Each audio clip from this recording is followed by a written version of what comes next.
चला तर मंडळी, बिना झंझट कमी मेहनत फक्त 1 चमचा तेलामध्ये एकाच भांड्यात चमचमीत रेसिपी करूया। दुधी भोपळ्याचे साल काढून घेतलेले आहे, त्याचे जाडसर काप करून घ्यायचे।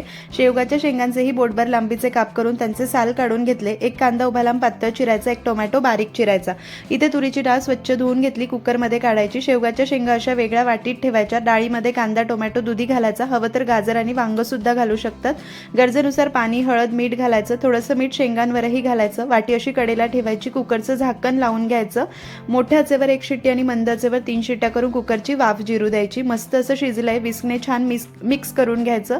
गरजेनुसार पाणी घालायचं। लाल तिखट सांबर मसाला, 1.5 चमचा चिंच गुळाची चटणी घालायची, नसेल तर 1 इंच चिंच आणि थोडासा गुळ घाला।